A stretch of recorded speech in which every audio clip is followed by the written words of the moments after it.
좀 어제 잘 쉬셨나요? 예, 잠자리도 바뀌고 그랬는데, 예, 그래요. 오늘 또 어제는 못 오셨는데 오늘부터 새로 오신 분들도 계신 것 같아요. 예, 많이 어려운 발걸음 해주셔서 감사하고요. 함께 해주신 분들, 또 오늘 오후에 또 오실 분들이 계시고 또 내일 오신 분들도 계신다고 하더라고요. 예, 그런데 이 중간에 한 번이라도 들어두면 나중에 이 전체적인 메시지가 전체적으로 들리기가 쉽습니다. 그죠? 한 번도 안 들은 분이 나중에 접하는 것하고 한 번이라도 들은 분이 나중에 접하는 건 다릅니다. 그러겠죠? 예, 훨씬 이렇게 강사에 대한 친감이기 때문에 아마 그럴 겁니다. 그래서 오늘 새로 오신 분들을 위해서 박수 한번 드리면 좋겠습니다. 예. 박수를 자꾸 치는 이유가 혹시 뭔지 아세요? 예. 잠 깨라고. 잠 깨라. 제가 잠이 안 깨서 그런 것 같습니다. 네. 벌써 4번에 걸쳐서 진행이 됐는데요. 지난번까지 했던 내용은 이제 제목과 말씀에 이제 좀 내용이 있고요. 이제 오늘 말씀드리는 내용 들으시고 이제 나중에 가서 다시 한번 정리하셔도 좋을 것 같습니다. 네. 여러분 혹시 벌거벗은 임금님 아세요? 벌거벗은 임금님. 예, 아시죠? 이게 이제 이 벌거벗은 임금님이 말하자면 호화롭고 사치스러운 그런 걸 좋아했어요. 그러다 보니까 이 세상에서 제일 좋은 옷을 입혀드리겠다라는 사기꾼이 딱 나타나가지고 그 사람한테 그 임금님한테 파는 거예요. 그러니까 욕심 많고 탐욕 많은 사람이 사기를 잘 당해요. 예, 그죠? 이 임금을 상대로 사기를 친 거예요. 그랬는데 뭐라고 했냐? 이 옷은 너무나 귀하고 좋아서 사람 눈에는 안 보입니다. 그런데 누구한테만 근데 바보들은 안 보이고 똑똑하고 착한 사람들한테만 보입니다. 이렇게 얘기를 해준 거예요. 그러니까 그 얘기를 딱 듣는 순간 바보들 눈에는 안 보인다고 그랬잖아요. 그러니까 바보가 되고 싶어요? 안 되고 싶어요? 예, 나는 굉장히 똑똑하고 착하고 현명한 사람인데, 그러니까 이 옷이 안 보인다고 하면은 나는 바보가 되고, 나는 멍청한 사람이 되니까 나는 옷을 입었다라고 얘기를 하는 거예요. 예, 그죠? 근데 그때 이야기를 하죠. 이제 벌거벗고 이제 깨벗고는 그 옷을 입고는 퍼레이드를 다 가니까 그 소식을 이제 국민들이 다 알고. 임금님이 옷을 입었는데 저것이 바보하고 멍청이 눈에만 안 보인다네. 그러니까 바보 되고 싶은 사람이 한 명도 없잖아요. 그러니까 아무 말도 못 하는 거예요. 그래서 와, 너무나 멋있습니다. 야, 역시 우리 임금님 최고입니다. 이렇게 하고 있는데 이제 갑자기 호태 같은 애가 나타나가지고 임금님 옷이 없어요. 이렇게 얘기해 준 거예요. 예, 그때서야 알게 된 거예요. 그러니까 사람들이 아무 말 못 하고 있었는데 자기만 그런가 하고 긴가민가 하고 있었는데 딱 얘기를 전곡을 딱 찔른 거예요. 그러니까는 그때서야 비로소 사람들이 웃은 거예요. 이제 그런 거 있죠. 그죠? 얼굴에 밥티가 묻었는데 아무 말도 못 하고 있다가 누가 얘기하면 그때서야 웃는 거예요. 똑같은 거예요. 임금님은 벌거벗었다. 임금님은 벌거벗었다. 근데 그 얘기를 아무도 잘 못 해준다. 이런 일들이 사실상 세상에서도 많습니다. 네. 근데 지금 우리가 드리고자 하는 내용은 뭐냐면요. 죽음이라고 하는 문제를 두고 이야기를 하는 거예요. 사람들이 이런 거예요. 당신은 죽습니다. 그러면은 내가요? 왜? 임범형제 죽을 거예요. 어때요? 느낌이 좋아요? 안 좋아요? 네? 좋아요? 그런구나. 내가 죽음이 더 빨리 대비해야지. 이렇게 생각해요? 안 하죠? 왜 그래요? 죽음이 빨리 있는 거예요. 그죠? 이제 나이 20인데 무슨 죽음 이야기를 하고 있어. 그죠? 근데 이게 나이 80 먹어도 마찬가지예요. 80 먹어도 당장 몸은 죽어가는데 마음은 안 그런 거예요. 이게 왜 그러냐 하니까 우리 뇌가 죽음에 대한 기억, 죽음에 대한 단어나 나한테 불리한 기억은 지워버리는 거예요. 요걸. 그래서 스스로 속게 만들어요. 스스로 속게 만들어요. 그래서 이어령 선생님께서 젊은이는 늙고 늙은이는 죽는다. 그러니까 죽음에 대해서 대비해야 된다. 보험이 그런 거잖아요. 보험이 대비하는 거잖아요. 보험은 해결할 수 없는 사건이에요. 교통사고가 났어. 그러면 교통사고를 미리 방지할 수가 없는 거예요. 이미 그 사고가 딱 나버리면은 그때는 어떻게 해볼 수가 없어요. 그러면은 내가 예기치 못한 사고를 방지할 수는 없지만 대비할 수는 있잖아요. 예, 그래서 보험을 드는 거예요. 자, 그래서 우리가 이 예수를 믿는다라고 하는 거는 죽음에 대한 보험을 드는 거예요. 첫 번째는. 그런데 우리가 그 죽음에 대한 보험, 그걸 생명보험이라고 하잖아요. 또는 이제 성경에서는 이제 성경 쪽으로 넘어가면 영원한 것에 대한 대비하는 거 보면 영생보험, 영원한 생명에 대한 보험인데, 실은 생명보험만 들어도 현재 삶이 좀 안정화가 돼요. 그죠? 예, 우리가 암보험을 들었어요. 그럼 암보험 들면은 암 걱정을 조금 덜 해요. 그죠? 암 걱정 왜 그래? 암이 걸렸을 때 비용이 조금 절감될 수 있잖아요. 그래서 우리가 미리 준비하고 미리 대비한다라고 하는 것은 굉장히 중요한 거다는 거예요. 사실 어제부터 계속 우리가 공허야라는 단어를 이야기했어요. 공허. 이게 끝까지 이제 이런 얘기를 계속 할 텐데, 예전 사람들은 죽음이 가까울 때, 삶이 60년 정도 살잖아요. 그러면 생각보다 빨리 죽어요. 그리고 빨리빨리 물려줘야 돼요. 근데 80년, 90년을 살잖아요. 그러면은 삶 가운데 내가 이 삶을 어떻게 채워갈 건가가 더 중요한 문제가 생기고, 삶 가운데 문제가 더 커져요. 그래서 이 삶을 살다가 큰 실패를 당한다든가, 몸에 큰 병을 얻어버린다든가, 내 삶에 가장 사랑하는 사람이 갑자기 떠나버린다든가, 큰 충격이 다가오면은 내 마음이 갑자기 텅 빈 상태가 되고, 내 마음이 삶의 의미를 잃어버리는 상태가 돼요. 여러분 혹시 그럴 때 있어요? 내 모든 것이 한순간에 싹 사라진 듯한 느낌. 그런데 그보다 더 무서운 건 뭐냐면은 현재 존재하는 이 나 자체가 소멸할 거라는 거예요. 언젠가 나는 소멸할 것이다. 사라질 것이다. 그래서 우리가 이 앞에 4번에 걸쳐서 그 얘기를 한 거예요. 죽음에 대한 얘기, 공허에 대한 얘기를 하는 거예요. 실은 이 죽음을 이야기하면 나하고는 관계없는 것처럼 다 생각을 한다니까요. 그런데 지혜자의 마음은 초상집에 있다. 그죠? 초상집에 있다. 이 죽음이라고 하는 거는 이 벌거벗은 임금님처럼 냉혹한 현실이라는 거예요. 그래서 죽음에 대해서 생각을 하는 시간을 앞으로 계속 가져가야 되고, 예수님은 그 문제를 해결하는 거다는 거예요. 첫 번째, 그래서 우리는 그 의심의 가치에 대해서 이야기를 했어요. 의심을 해라. 당연하게 생각하지 말고 의심을 해라. 내가 죽는다는 게 무엇인지, 내가 왜 예수님을 믿어야 되는지, 이거에 대해서 의심을 해야 돼. 생각을 해요, 생각을. 두 번째는, 과연 하나님께서 이 성경 말씀대로 온 우주와 만물을 창조했다면은 그 흔적이 있어야 되지 않겠냐. 무턱대고 막연하게 맹목적으로 믿는 건 그건 맹신이잖아요. 맹신을 모르고 믿는 건 맹신이에요. 맹신을 믿지 말고 확신을 가지고 믿어야 된다. 그런데 하나님은 입증해주는 하나님이 아니라 선포하는 분이에요. 알려주는 일방적으로 선포해. 그러면은 선포하신 그분을 보고 우리가 그 흔적을 찾아서 더듬어서 그 힌트를 찾아서 아는 거예요. 아, 그렇겠구나라고 내가 추정해서 이해를 하는 거예요. 근데 이 이해는 단순히 인간의 지식으로만 안 되고요. 믿음이 와야 돼요. 성령님이 내 안에 눈을 열어줘야 돼요. 성령님께서 나에게 영원한 눈을 바라볼 수 있는 눈, 보이지 않는 것을 바라보는 눈을 열어주면 이런 것들이 보여요. 보이면서 진짜 중요한 것이 무엇인가가 보이게 되고, 정말 네 죽음의 이후의 문제도 보인다. 세 번째는 이스라엘 하나님께서 세상을 이처럼 사랑한다 그랬어요.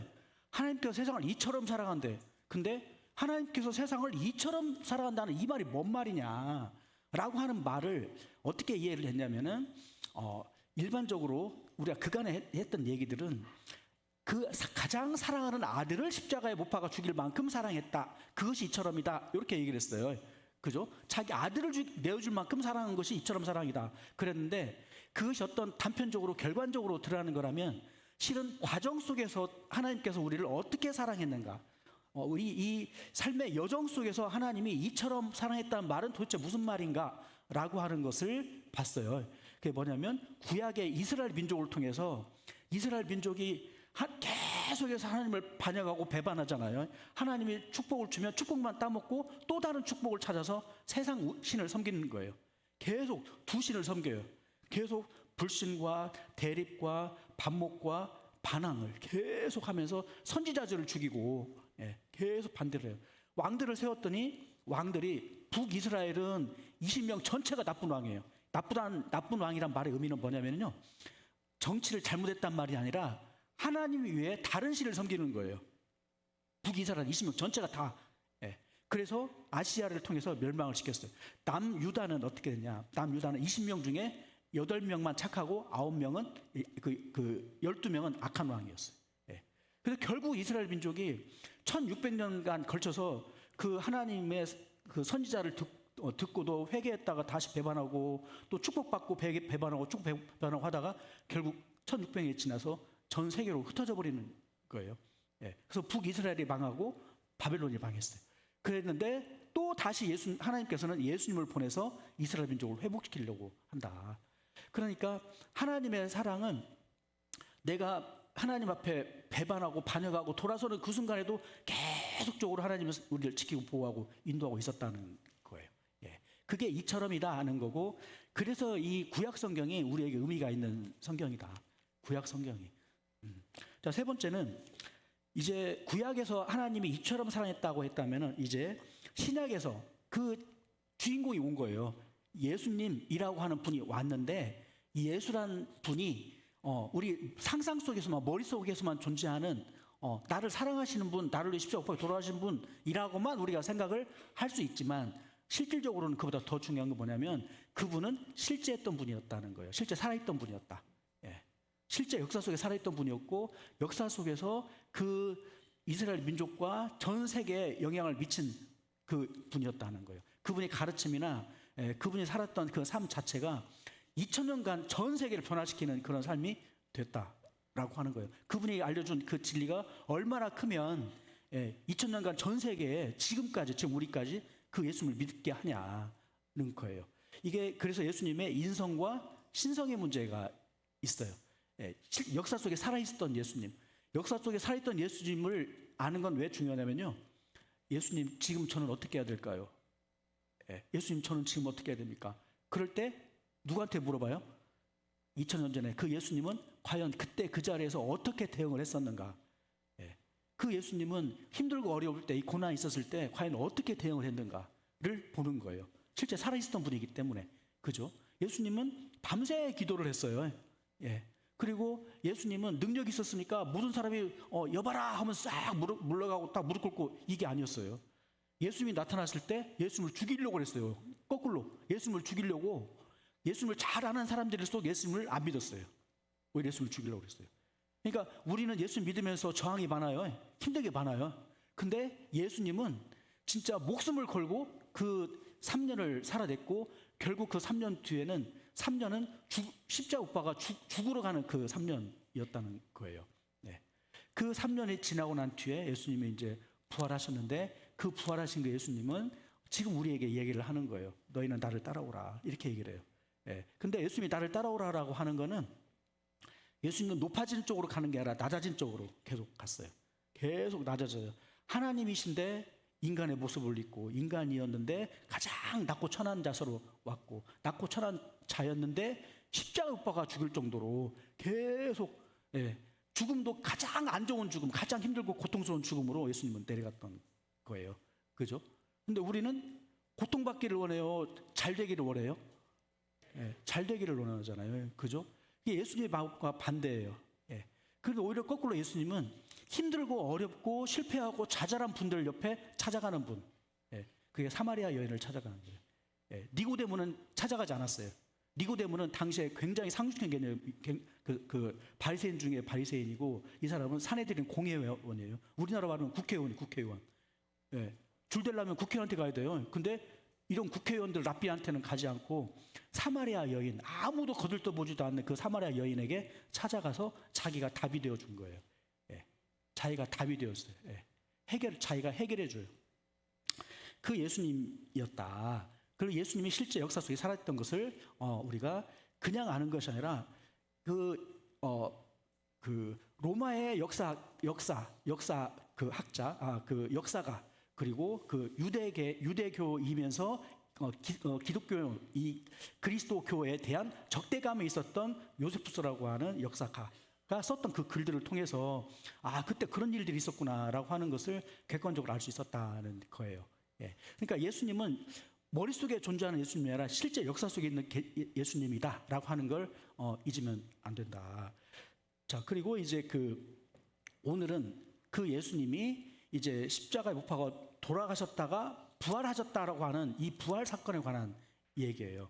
과연 예수님이 실제 살아 계셨다는 것이 실제였다면 예수님의 부활도 진짜일까? 네, 예수님의 부활이 진짜일까? 많은 이 기독교를 무너뜨리려고 했던 사람들이 많아요. 근데 기독교를 무너뜨리려고 하면은 단 하나만 무너뜨리면 돼요. 그게 뭐냐면 부활이에요, 부활. 네. 소생이 아니고 부활이에요. 소생은 우리 응급 환자 있잖아요. 우리 119죠. 119가 사람들 데리고 가서 숨이 떨어질까 말까 하는 사람, 물에 빠져서 죽을까 말까 하는 사람들을 살려가지고 숨이 안 쉬는 사람 숨쉬게 해가지고 살리는 거. 그런 건 소생이에요, 소생. 심폐소생술 이렇게 얘기하잖아요. 심폐소생술. 죽은 사람을 살리는 것이 아니라 죽을 뻔한 사람을 살리는 거예요. 죽을 뻔한 사람. 예. 근데 예수님께서 이야기한 부활은 죽었는데 다시 살아나는 거예요. 죽었는데 다시 살아난 거. 이 부활 사건이 진짜냐라고, 이것이 가짜다는 것을 입증하면 기독교는 무너진다라고 해서 이 부활이 가짜라는 걸 입증하려고 많은 사람들이 노력을 했어요. 예. 우리보다 알지 못했던 많은, 특히나 영국, 독일에 자유주의가 들어왔잖아요. 말하자면 이해되는 것만 믿는다.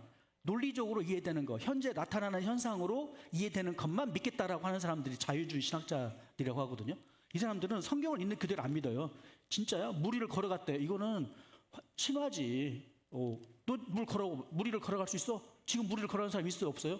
없잖아요. 그러니까는 그건 신화야. 이렇게 얘기를 하는 거예요. 근데 무리를 걸어가는 게 쉬워요? 죽은 사람이 살아나는 게 쉬워요? 예, 어떤 사람은 무리를 걸어가는 게 쉽다고 이제 이야기하는데, 유튜브 보면 무리를 걸어가는 사람 있잖아요. 막 물갈퀴를 막 크게 달아가지고 막 하는 사람 있잖아요. 예. 무리를 걸어가는 거는 향후에 과학이 발달하면 이건 할 수 있는 거예요. 그죠? 무리를 걸어가는 정도가 아니라 날아가기도 하는데 지금은, 그지? 이상의 가장 이 우주 안에서 불가능한 일이 뭐냐면은 무에서 유를 창조하는 거예요. 우주에서는요. 이 우주는 폐쇄형이잖아요.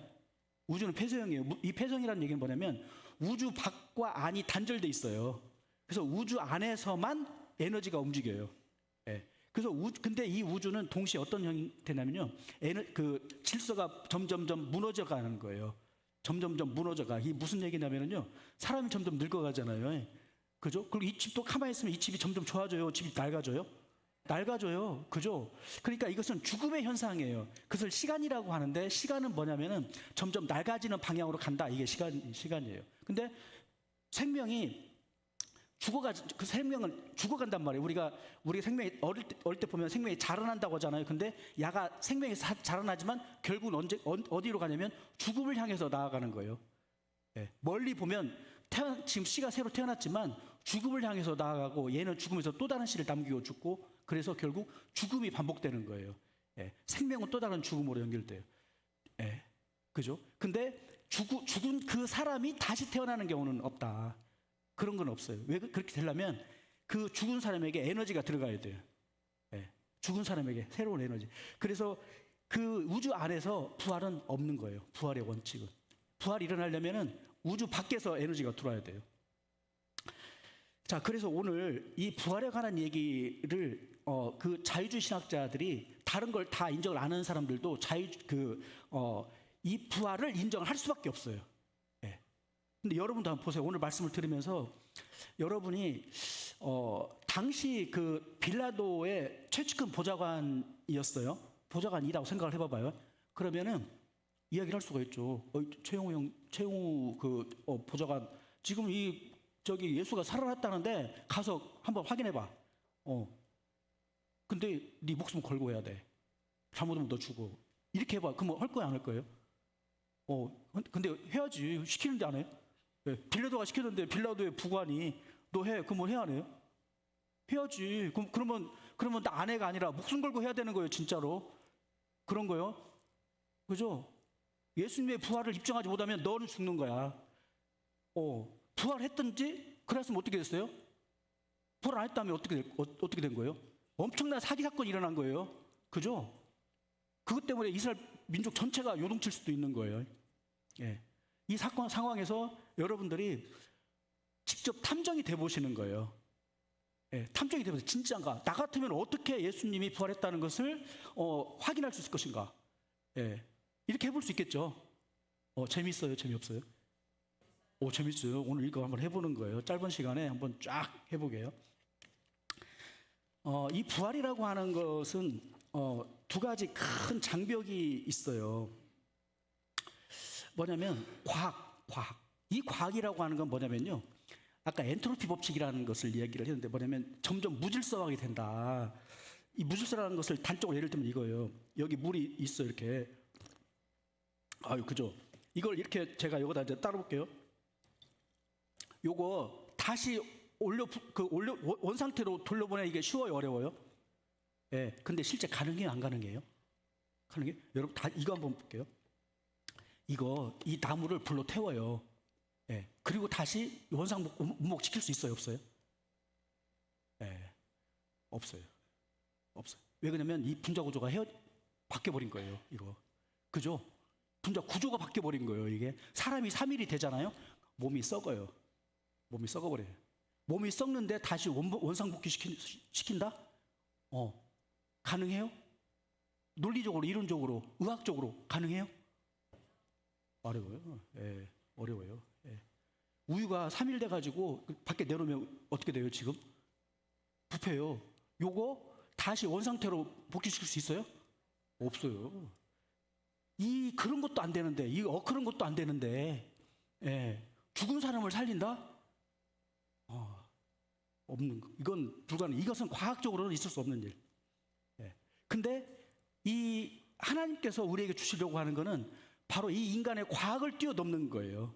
인간의 상상, 또 이 우주 안의 질서를 뛰어넘는 거예요.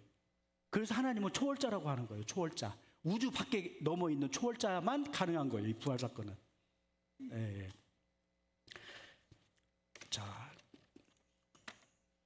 그래서 여기에서 그러면 어떻게 해야 되냐? 부활은 안 되는데 어떻게 했지? 라고 생각을 하잖아요. 그러면 어떻게 하냐면은 과학적으로 안 돼! 라고 접근할 수밖에 없는데 이 각도를 좀 바꿔야 돼요. 어떻게 바꿔야 하냐면은 정말로 그런 일이 있었다는 것을 믿을 만한 증거가 있는가 찾아봐야 된다는 거예요. 진짜인가 아닌가 찾아봐야 된다는 거예요. 예, 그죠? 이런 걸 뭐라고 하냐? 탐정. 진짜인가? 탐정은. 예. 두 번째는 심리학이에요, 심리학. 요즘 심리학이 많이 발전해 있고 또 이 사람들의 생각을 많이 읽어내고 있거든요. 이게 심리학의 관점에서는 뭐냐면은 이게 그렇게 믿고 싶었다는 거예요. 그렇게 믿고 싶었다. 예수님이 부활했다라고 믿고 싶었다라고 생각을 하는 거예요. 예. 이게 뭐라고 하냐? 당시 예수님의 제자들이 엄청난 그 죄책감이 있었을 거예요. 절망과 죄책감이 같이 있었을 거예요. 예. 그러다 보니까 이게 밤에 꿈에 나타날 수가 있죠. 그죠? 엄청나게 마음에 눌리면 꿈에 나타날 수가 있어요. 그래서 꿈에 나타났는데 환각을 봤다는 환각. 근데 환각을 한 명만 본 게 아니라 여러 명이 이 12명, 11명 또는 예수님의 여자들 함께 있던 여자분들이 같이 환각을 봤다. 동시에 환상을 봤다. 예. 그래서 심리학으로 이해를 하려고 하는 사람도 있어요. 요거를. 근데 예수님을 믿는 거는 심리학이 아니에요. 예수를 믿는 건 심리학이 아니고 증거를 따라가서 확인하고 믿는 신앙이에요. 확인하고 믿는 거예요. 확인하고 믿어. 예. 이게 객관적인 증거, 반박할 수 없는 증거들을 보고 확인하고 믿는 거예요. 예, 신앙은. 예. 미신은 붕 떠 있지만 예수를 믿는 것은 실제 역사적 사실과 실질적으로 드러난 증거들을 가지고 믿는 거다. 자, 이제 여러분은 이제 지금부터 이제 한번 여러분이 탐정이 한번 돼보세요. 탐정이. 예, 탐정 알아요? 자, 탐정이 누구냐? 여기 누구예요, 이게? 예, 코난이 돼보는 거예요. 코난이. 예, 코난이 돼보세요. 자, 근데 이제 이 말씀, 본론으로 들어가기 전에 성경 내용을 한번 읽고 이제 가보게요. 성경에 어디를 읽냐면 요한복음을 한번 읽어보세요.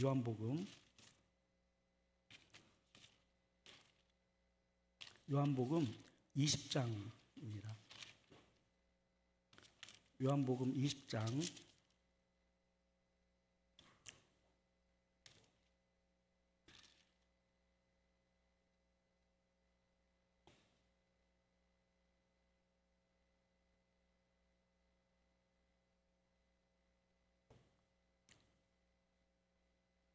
20장 31절부터 제가 몇 구절 읽겠습니다. 이날은 준비일이라. 유대인들은 그 안식일이 큰 날이므로, 이 큰 날이라고 하는 건요, 큰 명절이라는 거예요. 유대인들, 우리나라는 명절이 추석하고 설날이잖아요. 유대인들은 3번 있어요. 죄송합니다. 제가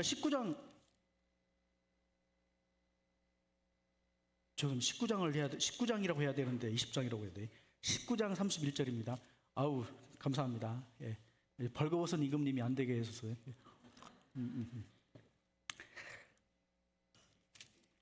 자, 다시 읽을게요. 이날은 준비일이라. 이 준비일이라고 하는 것은 6월절을 준비하는 거예요. 명절을 준비하는 거예요. 추석 전날 이런 느낌이에요.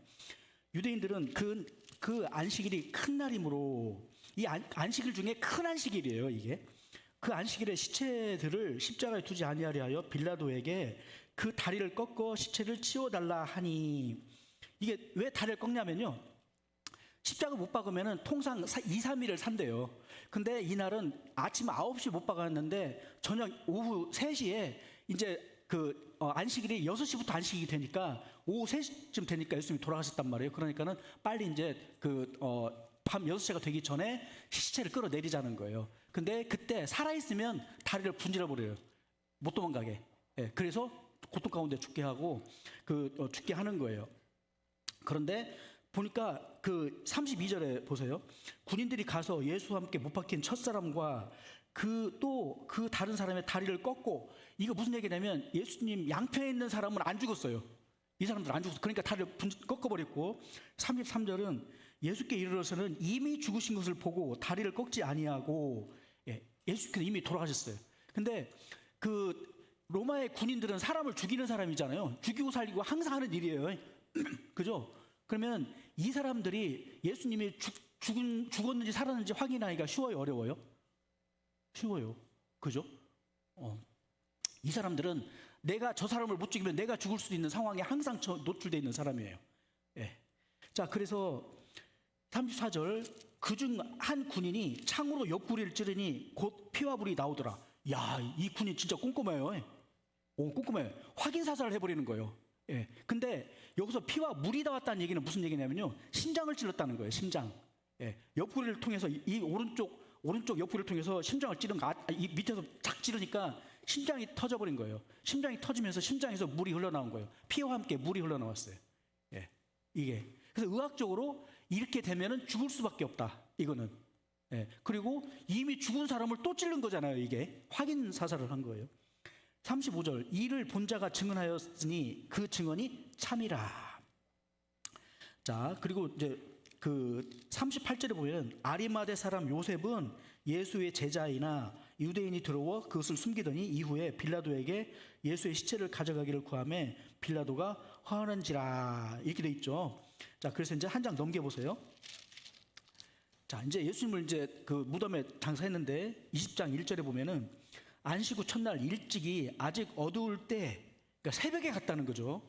막달라 마리아가 무덤에 와서 돌이 무덤에서 옮겨진 것을 보고, 이 돌이 무덤에서 옮겨졌다, 이 얘기는 무슨 얘기냐면요, 이 당시 유대인들은 무덤이 이렇게 생겼어요. 이렇게 이제 바위가 있으면 바위 사이에다가 굴을 파요. 예, 이 굴을 쭉 안쪽으로 이렇게 굴이 이렇게 있겠죠. 그러면은 여기 굴을 파고 이 안에다가 시체를 갖다 놓는 거예요. 이렇게. 예, 안쪽에다가. 예, 굴 안쪽에다가 이렇게 시체를 갖다 놓는 구조예요. 그래서 이 굴을 밖에 냄새가 나니까 이 돌문으로 막아요. 이렇게 큰 돌문으로 이걸 막아요. 예. 근데 이 돌이 1톤, 1톤이요. 1톤에서 2톤까지 돼요. 예. 굉장히 큰 문이에요. 1톤짜리 문을 움직이기가 쉽지 않잖아요. 예. 최소 1톤이에요. 근데 그 돌이 옮겨져 있는 거예요. 그래서 이 무덤이 열려 있어요. 원래는 무덤이 딱 이렇게 갇혀 있어야 되는데 얘가 걸려 있는 거예요. 그래서 얘가 어떻게 됐냐면 이렇게 있었고 돌문이 이렇게 옮겨져 있는 거예요. 이렇게 문이 열려 있어요. 이렇게 돼 있었다는 거예요. 돌문이 옮겨져 있었다. 자, 2절 시몬 베드로와 예수께서 사랑하시던 그 다른 제자에게 달려가서 말하되, 이 또 다른 제자는 요한이에요. 이 요한복음을 쓰고 있는 요한이에요. 사람들이 주님을 무덤에서 가져다가 어디에 두었는지 우리가 알지 못하겠나이다. 이 막달라 마리아는 이 당시 예수님의 공동체의 가장 핵심 멤버였어요. 그런데 이 막달라 마리아가 뭐라고 그래요? 예수님이 부활했다고 안 하고 훔쳐갔다고 얘기를 하잖아요. 그러니까 예수님의 제자들도 처음에는 누군가 이게 실제로 훔쳐갔다고 생각을 한 거예요. 예수님의 제자들도. 자, 3절에 베드로와 그 다른 제자가 나가서 무덤으로 갈새 둘이 다른질 하더니 그 다른 제자가 베드로보다 더 빨리 달려가서 먼저 무덤에 이르러, 요한이 젊었으니까 더 달리기를 빨리 한 거예요. 베드로는 배가 나와가지고 달리기를 잘 못한 것 같아요. 5절 구부려 세마포 놓인 곳을 보았으나, 그러니까 무덤에 들어가서 이렇게 보니까 예수님이 원래 놓았던 그 자리에 예수님의 수의가 놓여 있었던 거예요. 이렇게 밖에서 이렇게 보니까 수의가 있었어요. 이게 들어가지를 않았어요. 밖에서만 보고. 자, 6절 시몬 베드로는 따라와서 무덤에 들어가 세마포가 놓였고, 그러니까 이 요한은 아직 어려가지고 밖에서 이렇게 보고 있었고 빼꼼히 보고 있었고, 베드로는 무덤 안으로 훅 들어간 거예요. 들어가서 세마포를 본 거예요. 이렇게 놓여 있는 것을 놓였고, 또 머리 쌌던 수건은 머리를 쌌어요. 몸을 이렇게 몸 이렇게 수의를 할 때 몸을 하고 머리를 따로 싸거든요. 입관할 때 보셨어요? 머리는 따로 싸요. 이분들도 머리를 따로 싼 거예요. 그랬는데 세마포와 함께 놓이지 않고 딴 곳에 쌌던 대로 놓여 있더라. 이 말이 무슨 얘기냐면, 쌌던 대로 놓여 있다는 말이, 혹시 세번역이 있는 분들 보세요. 뭐라고 돼 있어요? 예수의 머리를 쌌던 수건은 그 삼배와 함께 놓이지 않고 딴 한 곳에 따로 개켜 있었다. 그러니까 예수님의 머리를 이렇게 싼 수건을 갖다가 이렇게 돼 있었을 거란 말이에요. 근데 이걸 갖다가 한쪽에 개놨어요. 머리를 개가지고 한쪽에서 착 이렇게 놨어요. 이거 누가 겠을까요, 이게? 누군가가 개놨어요. 누군가가. 그죠? 누군가가 이걸 개놓은 거예요. 자, 그랬는데, 그러면 여기에 이제 단서가 나오는 거예요. 이제 제가 여러분 보고 탐정이 되라고 그랬잖아요. 그죠? 여러분이 탐정이에요. 그러면은 제일 먼저 뭐 하냐? 사건 현장, 크라임씬. 사건 현장을 가서 볼 거잖아요. 뭘 볼 거예요? 이 말씀 속에서 내가 뭘 체크해야 되겠다 한번 보시라는 거예요. 자, 8절. 그때야 무덤에 갔던 그 다른 제자도 들어가 보고 믿더라. 이렇게 돼 있어요. 자, 그런데 이 말씀과 비슷한 이 시점에서 이 직전에 있는 말씀이 뭐냐면 마태복음 27장이에요. 마태복음 27장. 마태복음 27장. 이 직전에 있었던 일인데, 예수님이 부활하시기 전날 어떤 일이 있었냐. 제가 아까 그 로마의 경비대 이야기를 했죠. 로마 경비대. 26절. 그 이튿날은 준비일 다음 날이라 대제사장들과 바리새인들이 함께 빌라도에 모여 이르되, 이게 예수님이 돌아가시고 난 뒤에 이야기예요. 예수님이 돌아가시고 나서 무슨 얘기를 하냐면, 이르되 내가 사흘 후에 다시 살아나리라 한 것을 우리가 기억하노니, 그러므로 명령하여 그 무덤을 사흘까지 굳게 지키게 하소서. 그러니까 최후 보좌관을 불러가지고 지켜. 빌라도가 부른 거예요. 자기 직접 보좌관이에요.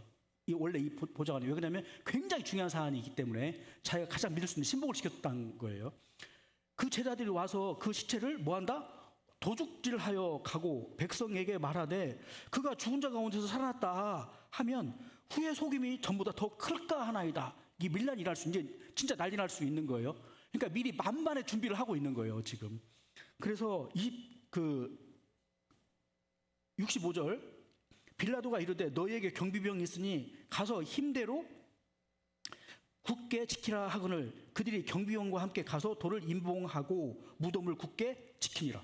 돌을 임봉했대요. 임봉. 그러니까 이 돌을 임봉했다는 얘기는 무슨 얘기냐면은, 원래 이 돌을 그냥 갖다가 돌려놓은 게 아니라 여기다 세워놓고 여기를 봉해버렸다는 거예요. 예, 이걸 봉해버렸대요. 그리고 나서 여기서 경비병이 지키고 있었어요. 근데 이 경비병이 유대의 경비병이 아니에요. 우리가 언뜻 보면은 유대의 경비병으로 생각할 수 있잖아요. 근데 세번역으로 봐봐요. 세번역으로 보면은 빌라도가 이렇게 말해요. 경비병을 내줄 터이니 물러가서 제주껏 지키시오. 네. 빌라도가 이렇게. 빌라도도 굉장히 정치적이고 굉장히 영리한 사람이에요. 이 책임을 자기가 지고 싶지 않은 거예요. 그러니까 어떻게 얘기를 하냐면은 자기 경비대, 자기 부관을 보내서 17명을 보내요. 예, 교대를 해야 되니까. 경비대 17명을 보내서 이 경비병 데리고 가서 니네들이 지키라고 하는 거예요. 그러면 경비대도 있어야 되고 자기들도 있을 거예요, 이제. 그죠? 그러니까 예수님을 지킨 사람들이 단지 17명 이상이었, 17명이 아니고 그 이상이었다는 거예요. 예. 그랬는데 그 다음날 가보니까 예수님의 시체가 사라진 거예요. 예. 문은 열려있고, 임봉되었던 문은 열려있고, 예수님 시체가 사라졌어요. 그러면 여기에 이제 크라임씬이 있어요. 예. 범죄 현장. 예. 범죄 현장. 그죠? 제일 먼저 뭘부터 갈 거예요? 이제 탐정이 됐어요. 이제 의뢰를 받았어요. 이제. 예. 의뢰를 받았어요. 1억을 줄 테니까 확인하시오. 저기는 군인이니까 너 목숨 걸고 해야 돼. 했어요. 예. 못 오면 그 벌금 10억. 그럼 할 거야? 해, 안 해? 예. 하지. 예. 자. 그러면 맨 먼저 뭘부터 봐요? 예. 맨 먼저 뭘부터 갈 거예요? 예. 범죄 현장에 가볼 거잖아요. 쫙 가봐요. 그러면은 맨 먼저 뭐가 보이냐? 이 돌문이 움직였다는 거예요. 돌문이 움직였어요. 돌문이 움직였어요. 자, 이게 1톤짜리라고 그랬어요. 1톤. 1톤짜리가 움직인다? 그러면 이거 한 명이 움직일 수 있어요? 없어요? 많은 사람이 움직여야 되는 거예요, 이게. 그러니까 이걸 누가 예수님이 처음에는 도둑질 할 것이다 생각하고 가서 할 거예요. 왜 그러냐면 부활이라고 하는 거는 지금은 제외, 논의에서 빼는 거예요. 부활은 없어요.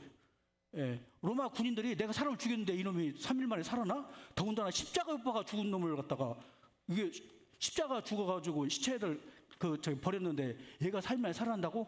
이건 없는 거예요. 원래 십자가에 죽이잖아요. 어떻게 되냐면 쓰레기 짐승들 당시 늑대 있잖아요. 걔네들 밥으로 내줘요. 뜯어먹으라고. 근데 예수님만 특별히 이렇게 해준 거예요. 그러니까 이미 십자가 못 박아 죽인 사람은 더 이상 살아난다는 생각을 안 해요. 로마인들은. 네. 그랬는데 여기 1톤짜리 문이 움직였어요. 야, 이거 그러면 단순한 한 명의 소행은 아니다. 그죠? 두 번째는 안에 들어가서 봤어요. 그러니까 이 세마포가 그대로 있는 거예요. 그죠? 범죄 현장을 움직이면 안 되잖아요. 세마포가 있는 거예요. 그리고 한쪽에 보니까 뭐가 있냐면 머리를 쌌던 수건이 개어져 있어요. 개켜져 있어요. 개켜 있다. 예. 개켜 있어요. 야, 여기서 좀 이상한 거예요. 예. 아니, 도둑질하는 사람이 수건을 개놓고 나가나? 여러분, 도둑 현장, 도둑 다녀보셨어요? 도둑 맞아봤어요? 네, 저희 결혼 초기에 저희 집 주변에 도둑 많이 나있거든요. 그러면 도둑 맞으면요, 도둑놈이 싹 정리해놓고 나가는 도둑놈이 없어요. 싹 엎어놓고 가요.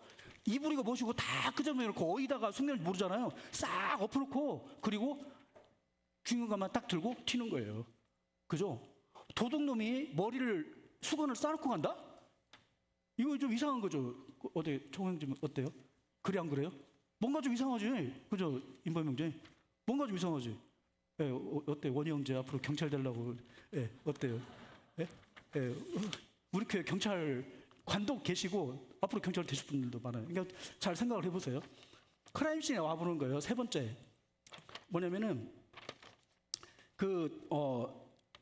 이 예수님의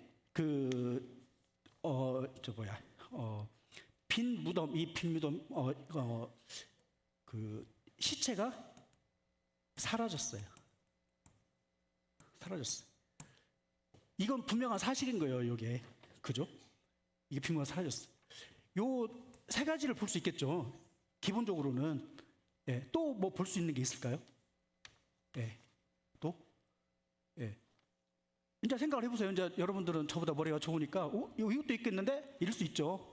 자, 첫 번째는 이제 범죄 현장을 가서 딱 본 거예요. 그럼 그 다음에는 뭐 해요? 다 보고 나서, 예, 그러면 만나야 돼요. 이제 사람을 만나야 돼. 이 장소를 처음 만난 사람이 누구야? 이 범죄 현장에 처음 가서 그 범죄 현장을 확인한 사람이 누구야? 누구냐? 여자예요. 막달라 마리아예요. 여자예요, 여자. 그 다음에 누가 갔냐면은 요한이 먼저 뛰어갔어요. 그 다음에 베드로요. 예. 예, 여러분 누굴 먼저 만날 거예요? 먼저 간 사람을 만나요? 나이 먹은 사람을 먼저 만나요? 예, 먼저 간 사람을 만나겠죠. 아무래도. 그렇죠? 만나. 자, 그러면은, 그러고 나서, 이제 이 사람을 만났어요, 이제. 그 다음에 또 뭘 봐요? 어떻게 했을까요? 지금 이 논란의 핵심이 뭐예요? 부활이 핵심인 거예요, 부활이. 부활? 그러면, 제자들은 부활을 믿었지는 않았는데, 예수의 부활을 봤다는 거잖아요. 부활을 봤어. 그러니까 부활을 본 사람들이 어떻게 변했는가도 볼 수 있겠죠. 예수님의 제자들을 하나씩 만나보겠죠. 실제 그 부활이라는 영화가 있었어요. 예, 리즌이라고 하는 영화가 있었는데, 그때 보면 이 부관이 찾아다녀요, 다. 이런 과정을 거쳐요. 그래서 결국 나중에는 그 부관이 예수를 믿는 사람이 됐어요. 예, 부활 현장을 찾아다니면서 지금 하는 얘기가 그런 과정이에요. 그래서 제자들을 만나요. 다른 제자들. 부활한 예수님을 만났다고 주장하는 제자들.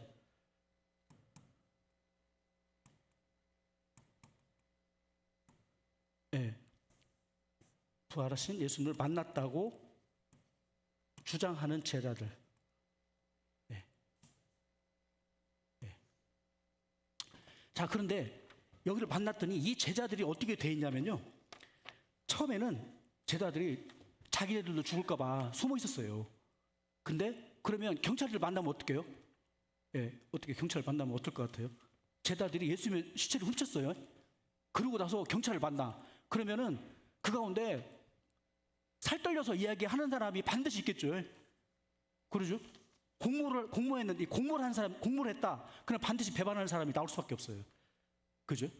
근데 그래서 이것을 이 사람들이 공모했냐, 거짓말로 짜고 지금 이야기를 하는 거냐, 아니면 진짜냐 라고 하는 걸 확인할 수 있을까 없을까요? 한 사람 만나보면은 있겠죠. 그죠? 멋져요? 예. 요 세 가지가 있는 거예요. 예, 요 세 가지. 자, 여기에서 이제 어떻게 됐냐? 여러분, 여기서 그때 나왔던 얘기가 이미 성경 안에서도 어떤 얘기가 나오냐면은 도둑질이라는 단어가 나와요. 예.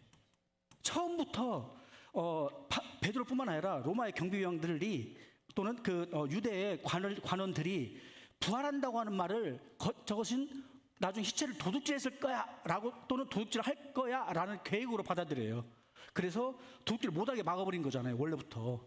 그랬는데 그러면 처음부터 도둑질이라고 한 도둑설이 있는 거예요, 도둑설. 그죠? 근데 여러분 보세요, 이게 도둑질 됐을 것 같아요, 안 했을 것 같아요? 이거를 딱 가서 이제 우리 인범 탐정이 가서 보니까 이건 도둑질이 확실하구만. 그렇게 생각할 수 있을 것 같아요? 왜 이게 도둑질이 아니에요? 왜 이게 도둑질이 아니에요? 어떻게 형우 형제님, 예, 왜 도둑질이 아니에요? 예? 이제 물론 뭐 했을런 거 아니라 예수님이 부활했다고 해야 사람들이 그 제자들을 믿어줄 거 아니에요. 예. 예. 그러니까 도둑질할 유인은 있었어요, 분명히. 그죠? 있었어.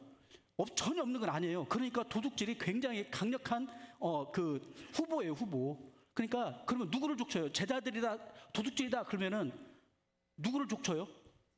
제자들 독치를 제자들. 회유, 협박 막 하겠죠. 그죠? 그럼 그 중에 한 명이 불겠죠. 예. 그런 거 많잖아요. 자, 근데 여기가 도둑질이라고, 이게 도둑질이라고 볼 수 없는 이유가 뭐예요?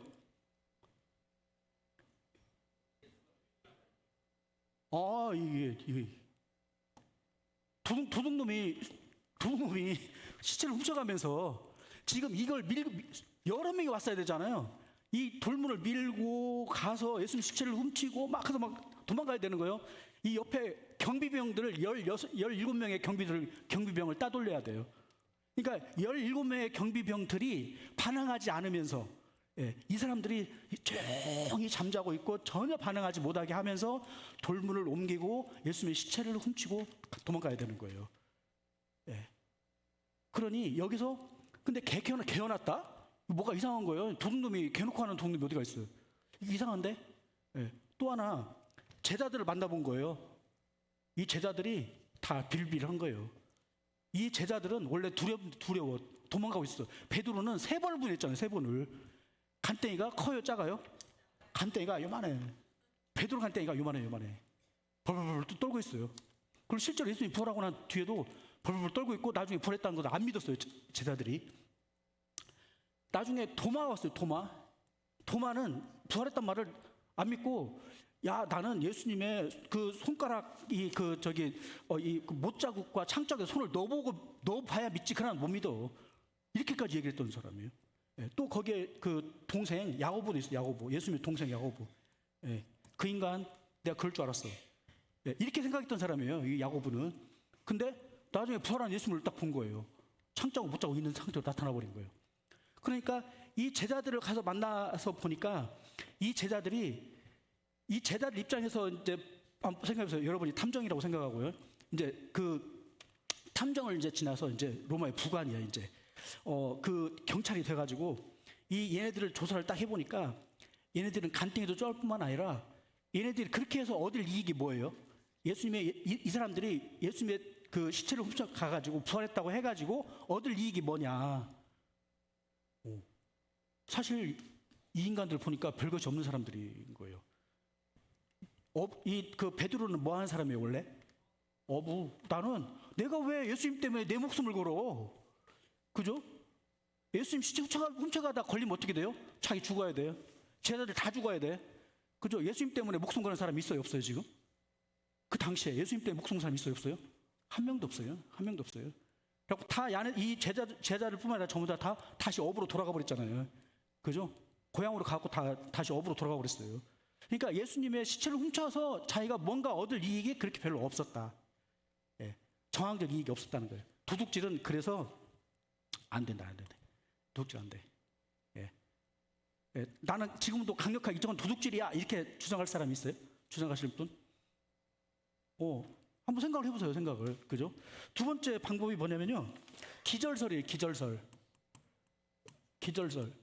이게 뭐냐? 예수님이 기절했다는 거예요. 예수님이 기절했대. 근데 이 기절이라고 하는 거는 이 로마의 경비병 입장에 봤을 때 기절설이 이해가 될까요, 안 될까요? 이거 만약 기절했다 그러면 어떻게 되냐면은 예수님이 십자가 못 박아 돌아가셨다고 했을 때 다리를 안 꺾었잖아요. 다리를 안 꺾은 그 사람부터 잡아 죽여야 돼. 네가 제대로 확인을 못했어. 죽은 걸 확인을 못했어요. 두 번째는 창으로 찔린 사람이 있었어요. 너도 잘못된 거야. 예수님을 창을 찔렀는데 못 죽였어. 창을 찔렀는데 못 죽인 거예요. 그리고 세 번째는 기절했어요. 그러면 십자가 못 박혔다가 손목 나가고 발목 나가고 막 온몸이 다 망가져가지고 채찍 엄청 맞아서 난장판이 됐는데 이틀 후에 나타나가지고 돌문을 밀어요, 이렇게 혼자. 이거 건강한 사람도 못 미는데 그 환자가 이걸 민다고요? 그리고 그 사람이 나와서 움직여. 그래서 이제 그 막달라 마리아가 이 현장을 보고 나왔는데 예수님이 나타났잖아요. 나니까 두려워 말아라. 근데 엄청난 환자가 막 서 있는 거예요, 거기에. 여기 이 돌문을 밀고 나와가지고 막 자기 수건 개놓고 나와서 엄청난 환자가 내가 부활했다잉. 이거 믿어줘요, 안 믿어줘요? 이거는 일어날 수가 없는 거예요. 일어날 수가 없어요. 이거는. 이 기절설이라고 하면은 이미 로마의 경비병부터 여름 주로 나갔어야 돼요. 예. 도둑질이었다? 그러면 제자들이 다 죽어나갔어야 돼. 엄청나게 고문을 했겠지. 그죠? 근데 한 명도 안 다쳤어요. 한 명도 다쳤어. 세 번째가 뭐냐면은 환각설이에요. 환각설. 예. 환각을 했다. 환각. 제자들이 집단 환상이다. 집단 환상. 예. 근데 그러면 집단 환상이라면 뭐가 문제예요, 지금? 예. 시체가 이 안에 있었어야 해요. 왜 그러냐면은 이 사실과 관계없이 상상으로 환각을 본 거예요. 꿈에서. 그래서 꿈에서 있었던 일이 실제 일에도 동시에 일어나는 경우가 많잖아요. 근데 한 명이 아니라 여러 명이 집단 환각을 본 거예요. 집단 환각. 근데 어디서 봤냐? 무덤까지 쫓아가서, 새벽에 무덤까지 쫓아가서 환각을 봤다? 그것도 제자들이 여러 명이 앉아서 환각을 봤다? 요게 맞아요, 틀려요? 이게 심리학적으로 이거? 예. 예. 이게 심리학적으로 환각이 가능해요, 안 가능해요?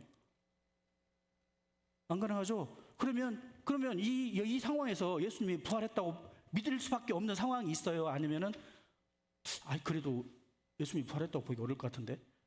어때요, 여러분? 형광재님 어때요? 가만히 생각해봐요. 그래서 이 과정을 했던 것이 그 리즌이라는 영화의 부관이었어요. 예. 아무리 찾아도, 아무리 그 정황적 증거를 봐도 예수님이 부활했다고 밖에 인정할 수 없는 상황이었다는 거예요. 예. 그러면 이것이 과학적인 현상을 뛰어넘지 않아요? 뛰어넘어요. 그럼 이걸 과학적으로는 이 현상을 설명할 수 없는데, 그럼 이걸 믿어야 돼요? 믿지 말아야 돼요?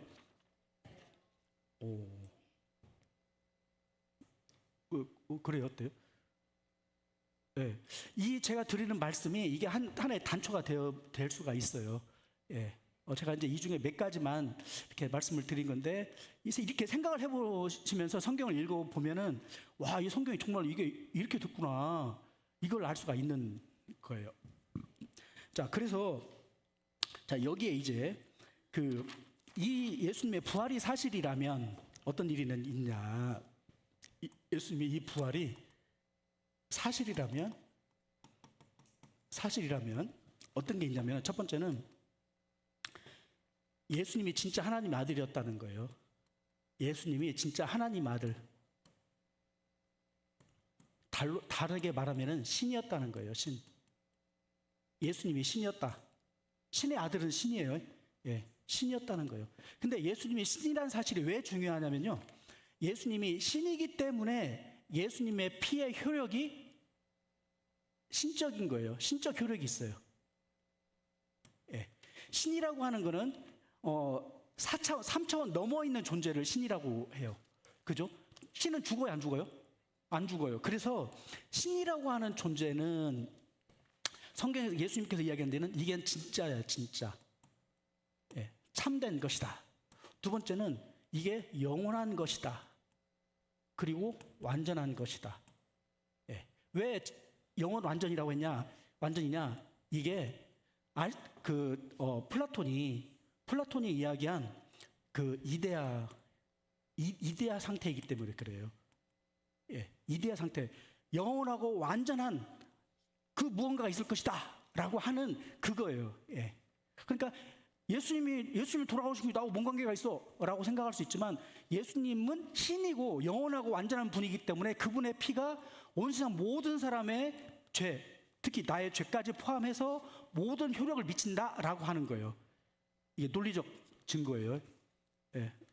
예수님이 신이기 때문에 예수님의 피는 영원한 효력이 있다. 두 번째는 뭐냐면, 영생이 무엇인지를 알게 해줬어요. 영원한 생명이 무엇인지를 알게 됐어요. 부활하신 예수님을 만나고 나서. 어떻게 했냐, 예수님이 두 가지로 나타났어요. 하나는 인간적인 모습으로 나타났고, 하나는 신적인 모습으로 나타났어요.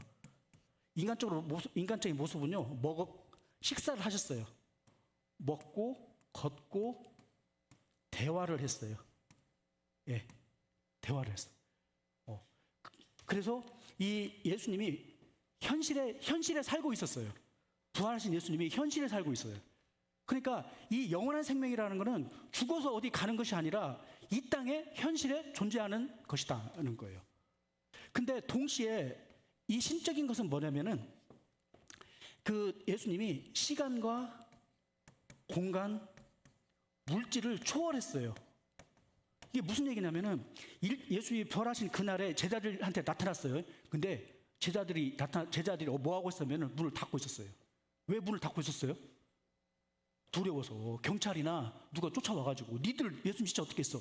그럼 안 되잖아요. 그러니까 두려우니까 문을 닫고 숨어 있는 거예요 지금. 근데 거기를 문을 안 열고 슥 지나온 거예요. 슥 지나갔어요. 이게 바로 뭐냐면 그 물질을 통과한 거예요. 물질을. 여기 벽이 있는데 벽을 통과해서 이렇게 들어온 거예요. 그럼 놀래 안 놀래요? 와, 물질을 통과해서. 예. 공간, 시간 공간을 초월해.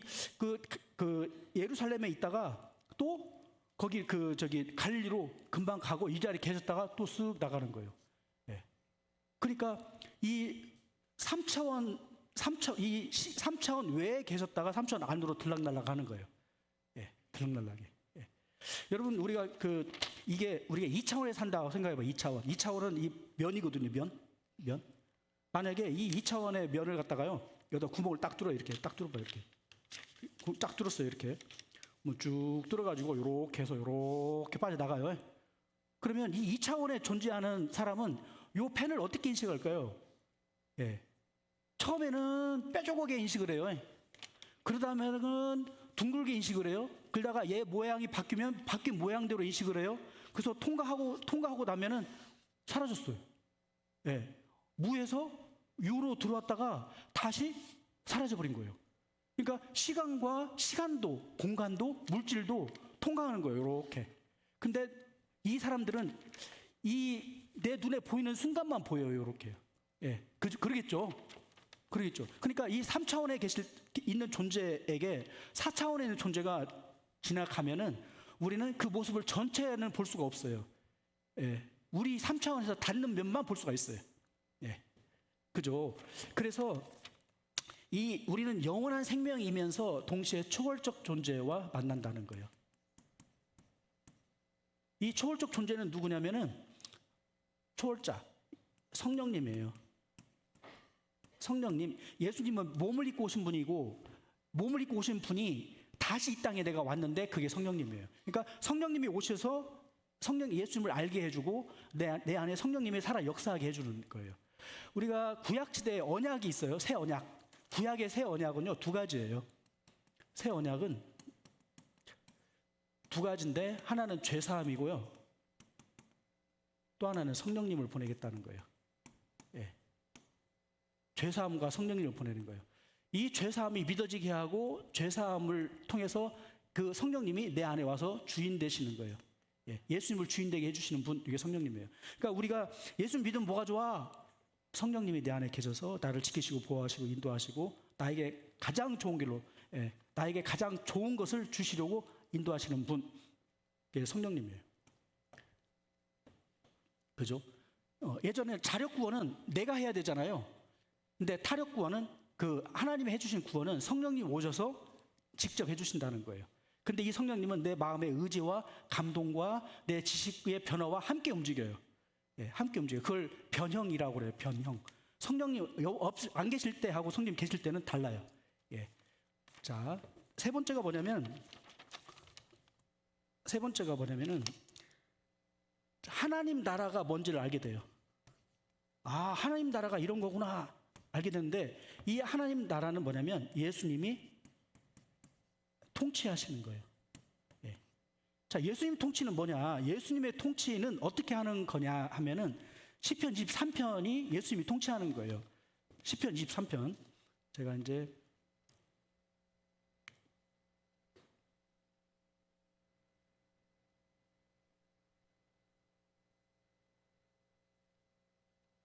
시편 23편 한번 1절부터 마지막 절까지를 한번 읽어보게요. 시작. 여호와는 나의 목자시니 내게 부족함이 없으리로다. 그가 나를 푸른 풀밭에 누이시며 쉴만한 물가로 인도하시는도다. 내 영혼을 소생시키시고 자기 이름을 위하여 의의 길로 인도하시는도다. 내가 사망의 음침한 골짜기로 다닐지라도 해를 두려워하지 않을 것은 주께서 나와 함께 하심이라. 주의 지팡이와 막대기가 나를 안위하시나이다. 주께서 내 원수의 목전에서 내게 상을 차려주시고 기름을 내 머리에 부으셨으니 내 잔이 넘치나이다. 내 평생의 선하심과 인자하심이 반드시 나를 따르리니 내가 여호와의 집에 영원히 살리로다. 예. 이게 하나님의 통치예요. 예. 하나님의 통치는 이 세상의 통치와 달라요. 예. 이 세상은 위에서 내려 꽂는, 위에서 누르는 통치예요. 근데 하나님의 통치는 우리를 성장시키는 통치예요. 예. 우리를 성장시키시고 회복시키시고 다시 살려주는 통치예요. 예. 그리고 하나님께서 하지 말라고 얘기하는 거는 안 하는 게 좋으니까 하지 말라고 하는 거예요. 그죠? 안 하는 게 좋으니까 하지 말라고 하는 거예요. 예. 나중에 해도 돼, 나중에. 예. 우리 유치원 딸이 미국 유학을 가고 싶다 그러면 보내요, 안 보내요? 예. 주아가 미국에 가고 싶다 그러면 이게 잘 안 보내죠. 예. 물론 중학생이 막 가버리는 경우도 있어요. 근데 때가 되면 적당한 때 가는 것이지 하고 싶다고 막 하는 거 아니에요. 우리가 쉽게 예를 든 게 있잖아요. 그 유치원이나 초등학생 애들이 내가 지금부터는 엄마 아빠 요리를 해주겠다라고 칼 들고 이렇게 있으면 어떻게 돼요, 이게? 불안하잖아요. 안 되는 거예요. 나중에 해야 돼, 나중에. 그죠? 나중에 해야 돼. 예. 그러니까 때가 있는 거예요, 때. 그래서 하나님 예수님의 통치는 목자예요, 목자. 목자가 되어주시는 거다는 건데, 여호와는 나의 목자시니 내가 부족함이 없다. 하나님의 풍요로움, 예. 이 이데아 세상에 있는 이 풍요로움으로, 예. 영원하고 완전한 그리고 풍요로운 이 삶을 가지고 우리를 돌봐주는 거예요. 그걸 통치라고 이야기를 하고, 이것을 하나님께서 아담에게 경작하라라고 얘기를 해요. 경작하라. 그리고 다스리라. 예. 경작하고 농부가 이 밭을 다스린다. 그 말은 뭔 말이에요? 예. 잘 되게 하라는 거잖아요. 그죠? 예. 그걸 뜯어먹으라는 말이 아니고 잘 되게 하라는 거예요. 그죠? 나를 푸른 풀밭에 누이시며 쉴 만한 물가로 인도하신다. 쉴 수 있도록 해준다. 쉴 수 있다. 이 인생에 내가 쫓아다녔던 다이아몬드는 실은 내 영원한 생명에 하나도 도움이 안 되는 거예요. 진짜 나에게 중요한 거는 쌀 한 톨이에요. 예. 배고픈 그 암탉 얘기가 엊그제 했었거든요. 어제. 배고픈 암탉은 다이아몬드가 필요 없어요. 곡식 한 알이 필요한 거예요. 그죠?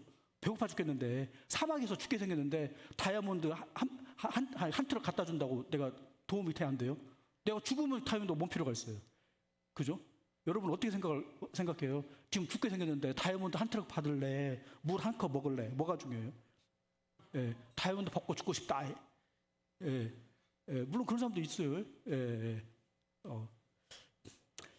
자, 쉴 만한 물가로 인도하신다. 쉬게 하신다라는 거예요. 쉬고 풍성하게 한다. 세 번째, 내 영혼을 소생시키시고, 이 소생시킨다는 얘기는 원래부터 좋다가 아니라 우리가 이 세상 살다 보면은 힘들고 어려운 일이 있죠. 양을 풀을 뜯으러 다니다 보면은 절벽에도 가고 막 하잖아요. 뭐 거기 빠질 수도 있잖아요.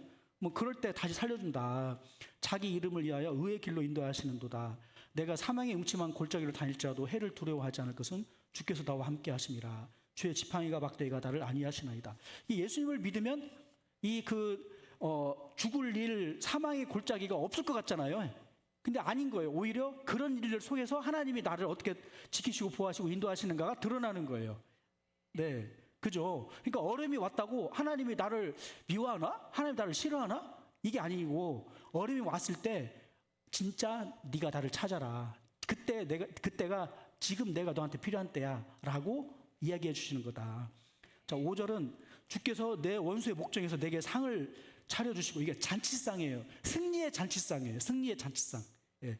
이게 어떤 맥락이 있냐면은 그 장군이 전쟁을 해서 승리하고 오잖아요. 그럼 그때 전리품을 갖고 와요. 근데 그때 누구를 데리고 오냐면은 상대방의 포로들을 데리고 와요. 이렇게. 근데 그러면 왕이 그 장군하고 장군을 앞에 놓고 장군과 함께 식사를 해요. 많은 대신들 앞에서 다 식사를 해요. 그리고 그 포로들은 한쪽에 놓는 거죠. 한쪽에서. 너네들은 지켜봐라. 자기 부하들을 지켜보는 상태에서 앞에서 왕하고 장군이 승리의 개선 장군들이랑 같이 밥을 먹는 거예요. 승리의 잔치상이에요. 여기가 이 상을 차려준다는 얘기는. 그래서 기름을 내 머리에 부으셨으니 내 잔을 넘치나이다. 이게 내 잔을 이렇게 들고 있는데 그 기름을 부어주는 거예요. 이게 너 정말 잘했다. 승리의 개선 장군에게 한 축복을 주는 거예요, 왕이. 그러면 이 장군은 승진하겠죠. 그죠? 승진하겠지. 더 좋은 자리로 승진하겠죠. 이 세상 같으면 하나님의 나라에서. 그래서 이 머리에서 이 기름이 부어서 내 잔으로 이 잔을 마시는 거 봐요. 6절에 내 평생 선하심과 인자하심이 반드시 따르리니, 선하심은 좋으신 하나님이란 뜻이거든요. 좋으신 하나님은 훈련을 시킬까요, 안 시킬까요?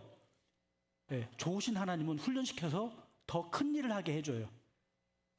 그래서 요즘은 그 학교가 빡센 학교가 더 좋은 학교예요. 하루 놀고 하루 쉬고 숙제 안 해도 되고 공부 안 해도 되고 이런 학교가 좋은 학교가 아니에요. 여러분 지금 그 미드웨스턴이라는 학교가 있어요. 지금 저희 다니는 학교 엄청나게 빡세게 해요. 그래가지고 딱 박사과정에 딱 들어온 사람들 중에 이게 실라버스라고 이제 커리큘럼 이렇게 있잖아요. 학교에 보면 커리큘럼 실라버스 수업 과목표를 딱 보고 수업을 어떻게 하는 걸 딱 봐요. 그러고 나서 10명 중에 3명은 탈락, 3명은 커리큘럼을 딱 보고 그만둬요. 나 이거 못하겠네. 근데 어떻게 하는 게 나아요? 이거 아무나 할 수 있도록 해주는 게 나아요. 그런 분은 당신은 하지 말고 진짜 죽다 살자 할 사람만 하시오. 이게 나아요? 어떻게 나을 것 같아요? 머리가 아프죠? 학교는 돈 벌어야 되니까 이런 사람도 와서 하면 돈을 벌잖아요. 그러니까 돈이 중요하냐 수준이 중요하냐. 그죠? 예수님은, 하나님은 많은 사람이 중요할 것 같아요? 진짜가 중요할 것 같아요? 예수님은 진짜를 중요하게 여기는 분이에요. 의외죠. 하나님은 사랑인데 모든 사람이 천국 가기를 바란다? 그런데 실은 나를 따르는 사람만 이렇게 된 거예요. 나를 따르는 사람만. 그래서 이 예수님의 선하심과 인자하심이 반드시 나를 따르니 내가 여호와 집에 영원히 살리로다. 이게 목자라는 의미예요. 목자. 자, 그리고 이제 부활이 주는 의미가 있어요. 이 부활이 정말 죽은 사람이 살아나는 이 부활이 있다면 이게 어떤 의미가 있느냐 하면은, 첫 번째는 죽음의 증상에 대한 처방전이에요. 약이에요, 약. 죽음이 병이라면 부활은 약이 된다. 두 번째는 이 죽음을 넘어서는 삶이 있다라고 한다면은 삶 자체에 대한 가치관이 바뀌어요. 가치관이 변화한다. 죽음에 대한 증상에 대한 처방전은 뭐냐면은, 죽음은 어떤 증상이냐면은 작은 죽음들이 있어요. 이걸 공허라고 표현을 했어요. 이 제임스 로더 교수님이 이 공허는 의미 상실, 내가 왜 사는가, 존재 의미는 무엇인가, 또는 관계의 상실, 나와 알았던 사람들, 만났던 사람들이 다 사라지고 없어지고, 또 나를 떠나고 배신하고 뒤돌아서고 하는 경우. 하다못해 자녀들도 그러죠. 자녀들도 죽자 살자 키워놨는데 나중에 그 자녀들이 부모에게 해준 것이 뭐냐, 그런 얘기를 이제 저도 했고 우리 자녀들도 하는 거예요. 그 말 안 들을 분이 별로 없을 것 같은데, 아마 이재용 같은 분의 자녀도 아빠가 나한테 해준 게 뭐야? 아빠가 나한테 돈은 줬지만 사랑은 줬어? 이렇게 할 수 있죠. 할 말이 없어요. 그러면 할 말이 없어요. 그죠? 근데 다 그렇게 되는 거예요. 자, 꿈. 정말 내가 원하는 게 뭐냐? 정말 나를 위해서 원하는 거, 이 세상의 욕망이 아니고 정말 나를 위해서 필요한 거, 내가 원하는 꿈이 뭐냐? 그리고 마지막에는 최종적으로는 죽음에 이르게 되는 거예요. 근데 이 처방이 되면 어떻게 되냐? 이 죽음에 대한 처방이 일어나면 어떻게 되냐면요, 죽음은 마침표가 아니에요. 마침표가 아니라 쉼표예요. 쉼표. 더 나은 곳으로 가는 여정일 뿐이에요. 그리고 죽음은 동굴이 아니에요. 동굴이 아니고 터널이에요. 터널. 더 나은 곳으로 가는 과정이 돼버려요. 그리고 나의 이 공허는, 이 빈 건 뭘로 채우냐면은 예수님으로 채우는 거예요. 예수님. 예, 예수님이 내 안에 들어올 때 영원하고 완전하고 풍성한 내 마음의 기쁨과 만족과 평안이 온다라고 하는 거예요. 네. 그래서 이런 현상들이 제자들에게 나타났는데 예수님을 잃었다는 슬픔이 기쁨으로, 이 부활의 기쁨으로, 그다음에 죽을까 봐 두려워서 숨었는데 예수님 만나고 안심하게 되었고, 죄책감에 시달렸어요. 자기가 예수님 잡혀갈 때 다 도망가 버렸잖아요. 예. 근데 예수님이 나타나서 용서를 해준 거예요. 예. 그리고 절망 가운데 빠지고 있었는데 다시 시작할 수 있는 힘을 줬어요. 예. 예. 예수님은 제자들을 혼낸 적이 없어요. 예. 맞선 적은 있어요. 근데 혼내지는 않았다. 그 마지막에 스스로 자격이 없다라고 생각했어요. 항상 나는 하나님 앞에 자격 없는 사람이야. 낯선 사람이 어떻게 그랬는데 하나님은 사명을 주는 사명. 예. 여러분도 이런 마음이 생길 수 있어요. 예. 나는 안 돼. 나는 글러먹었어. 나는 이제 틀렸어. 이렇게 생각하는 분들이 예수님의 부활이 들어오는 순간 바뀐다. 사명자가 될 수 있다. 그런 얘기예요. 자, 가치관의 변화는 뭐냐면은 죽음에 대한 가치관, 가장 중요한 죽음에 대한 가치관. 이 두려움이 죽음 앞에서 우리가 두려움이에요. 근데 영원한 삶에 대한 소망으로 바뀌어요. 예.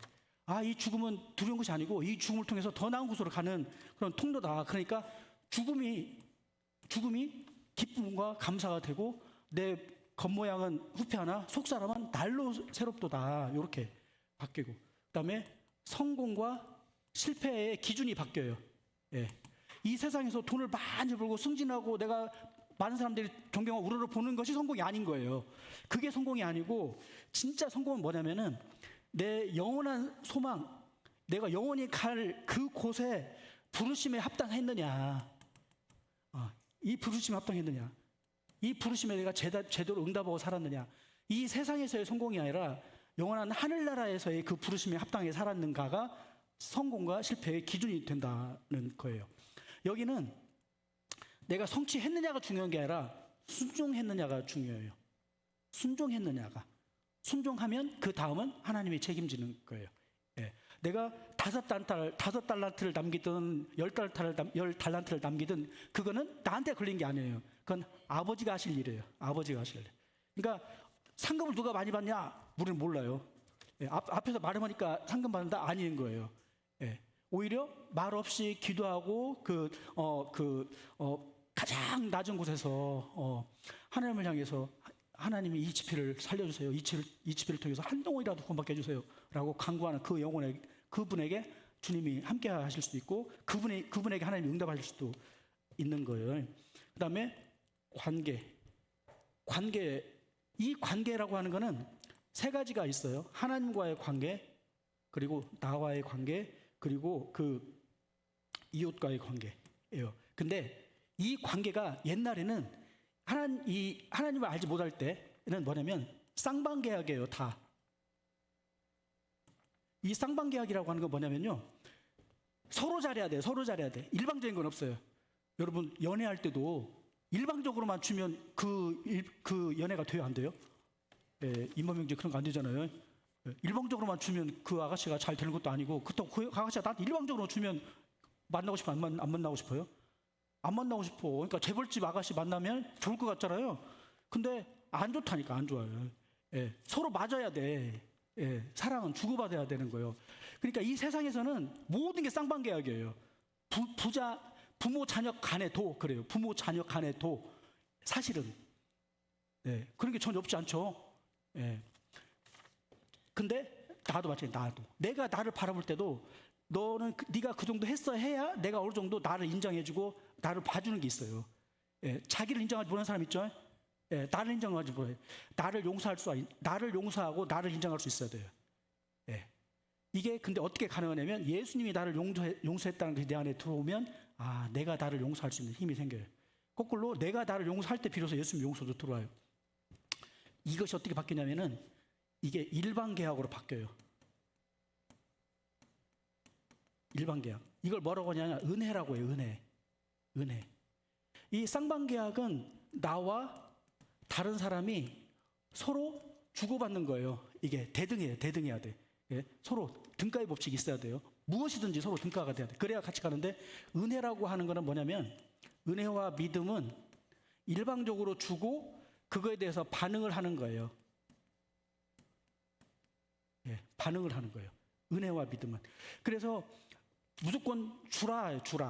무조건 주라. 받을 걸 생각하지 말고 주라. 계속 줘. 예, 미운 놈도 싫은 놈도 꼴보기 보기 싫은 놈도 계속 주는 거예요. 그러고 나면 다시 돌려받는 거는 나중에 하나님이 해주시면 받고 그러면 안 받는 거예요. 그래서 성경은 뭐라고 하냐, 물 위에다가 씨를 뿌리라는 거예요. 물 위에다가. 물 위에다 씨를 뿌리면 어떻게 돼요? 다 흘러가고 없을 수가 있잖아요. 예, 그죠? 그 흘러가는 물에다가 씨를 계속 뿌려봐요. 그러면 싹 흘러가고 없어요. 근데 그거 하라는 거예요. 그걸. 예. 그러면 지금 우리도 그런 거예요. 내가 누군가를 막 섬겨요. 그러면 이를테면 우리가 이제 청년들을 막 이렇게 뭔가를 하고 있어요. 그러면 이 청년들이 저한테 하라는 법이 없는 거예요. 그죠? 저도 어르신한테 계속 받고 있어요. 어르신들한테 계속 받았어요. 그러면은 제가 어르신들한테 돌려보는 게 아니라 그것을 흘려보내는 거예요. 예, 청년들한테 흘려보내. 그러면 이 청년들이 누구를 하냐? 그 동생들한테 또 하겠죠. 동생들한테. 그죠? 그죠, 총경님? 오, 그런 것이지. 그래서 우리는 무조건 흘려보낸다. 왜 그냥 우리가 계속 흘려받았으니까. 받은 걸 흘려보내면 순환을 하겠죠, 순환을. 그죠? 요게 이 일반 계약이라는 것의 의미예요. 이것을 가장 단적으로 알 수 있는 것이 부모 자녀 관계가 이렇게 되는 거예요. 요게. 그다음에 마지막으로 고난과 악의 문제예요. 고난과 악. 이 사회에 악과 있고 나한테 당하는 고난이 있는데, 이 고난과 악이 다가오면 처음에는 절망해요. 절망. 그죠? 더 이상 답이 없으니까, 부활이 없으니까 이거는 나는 왜 그런가? 라고 해서 거기서 불평과 원망이 쏟아져 나오는 거예요. 그래서 이 고난과 악이 나한테 뭐가 되냐면은 걸림돌이 돼요. 걸려 넘어진다는 거예요. 어려움이 오면 탁 걸려 넘어졌어요. 근데 요게 뭐가 됐냐 하면은, 이 절망은 신뢰가 돼요. 왜 신뢰로 바뀌냐면, 이 고난과 악이 목적이 있다는 거예요. 목적이 있다. 예. 하나님이 나에게 이 일을 겪게 하는 거는 목적이 있는 거예요. 나를 더 귀하게 쓰려고 이 일을 준 것이라는 거예요. 그렇게 믿으면 그 일을 이제 어떻게 되냐면 이겨내면 되는 거잖아요. 이겨내는 일로 바뀌는 거예요. 그래서 걸림돌이 디딤돌로, 훈련을 통해서 우리가 뛰어넘으면 그만큼 성장하는 거예요. 그죠? 훈련을 통해서 뛰어넘으면 성장하는. 그래서 우리가 이 삶의 가치관이 이렇게 변한다는 거예요. 네. 쉼표가 아니라, 마침표가 아니라 쉼표다. 네. 그래서 우주의 질서를 깨트린 그 특이점이다. 부활이 같이 오는 삶에 대한 태도의 변화입니다. 자, 코칭 질문입니다. 코칭 질문은 몇 페이지? 25페이지입니다. 피아노 반주. 네, 한번 같이 읽어보겠습니다. 자, 시작. 당신의 삶에서 죽음처럼 모든 것이 끝났다고 느꼈던 공허의 순간은 언제였습니까? 그 순간 당신에게 가장 필요했던 것은 무엇이었나요? 네, 그런 순간이 있었습니까? 모든 것이 다 상실되었다라고 느껴지는 그 순간이 있었나요? 네, 그때 필요한 것이 무엇이었냐 하는 거예요. 자, 2번. 만약 죽음을 이기신 부활의 능력이 오늘 당신의 삶을 변화시킬 수 있다면 가장 먼저 어떤 영역, 두려움이나 관계나 죄책감이나 무의미함, 이런 부분에서 그 변형을 경험하고 싶으신가요? 입니다. 여러분, 모든 것을 아시는, 또 모든 일을 행하실 수 있는 전능하신 하나님이 계시다면 여러분의 무엇을 바꿔주면 좋겠냐, 이런 거 있죠. 우리 진이 있죠. 진이. 알라딘 요술램프 진이 3가지 소원을 들어준다고 하잖아요. 근데 하나님께서 내가 너에게 3가지 소원을 들어줄게. 근데 진이가 안 되는 게 2개가 있더라고요. 뭐냐면은 다른 사람이 나를 사랑하게 하는 거, 그건 안 된대요. 그건 안 된대. 그리고 죽은 사람이 살아나는 거, 이거 안 된대요. 진이도 2개를 못 한대요. 그 말고는 다 하라고 하더라고요. 다 하고. 근데 한 가지 경고를 하는데, 돈과 권력은 많이 가질수록 더 목마른 것이다. 바닷물을 마시는 것 같다. 그러니까 그거 생각해서 잘하라고. 예, 그리고 그걸 요구했던 사람들은 다 한결같이 망했다. 돈과 권력을 구하지 마라 이렇게 얘기를. 실은 제가 어제 저녁에 알라딘의 예, 그걸 봤어요. 알라딘을 보니까 그런 얘기가 나왔어요. 지금 정말 나에게 필요한 것, 영원한 나라를 염두에 두고 죽음을 뛰어넘은 그 영원한 나를 바라보고 지금 나에게 정말 필요한 것은 무엇일까를 생각해보는 시간 되면 좋겠습니다. 자, 제가 결론입니다. 오늘 우리는 탐사대가 되어서 부활의 증거들을 추적했습니다. 빈 무덤, 수백 명의 목격자들, 또 이 수백 명의 목격자가 500명 있었어요. 네. 그리고 완전히 뒤바뀐 제자들의 삶은 모두 하나의 결론을 가리킵니다. 예수님의 부활은 신화나 환상이 아닌 인류 역사상 가장 확실하게 증명된 사건 중에 하나입니다. 그리고 이 부활은 단지 과거의 사실을 넘어서 오늘 우리의 가장 깊은 공허를 새로운 생명으로 번영시키는 하나님의 능력입니다. 이제 선택은 우리 여러분의 몫입니다. 이 부활의 주님을 여러분의 인생의 주인으로 초대해서 죽음을 넘어선 영원한 생명의 이야기를 시작하시기를 예수님의 이름으로 축원드립니다. 네, 제가 기도드리겠습니다. 사랑과 은혜가 풍성하신 아버지 하나님, 죽음이 끝인 줄 알았던 저의 삶에 부활이라는 놀라운 소망의 빛을 비춰주시니 감사합니다. 제 머리에 의심을 넘어 제 가슴으로 부활하신 예수님을 인격적으로 만나고 싶습니다. 오늘 제 마음 문을 엽니다. 제 삶의 주인으로 들어와 주셔서 저의 모든 공허와 절망을 주님의 능력으로 충만함과 다시 일어서는 모습으로 변화시켜 주옵소서. 부활이요 생명이신 우리 주 예수 그리스도의 이름으로 기도드립니다. 아멘.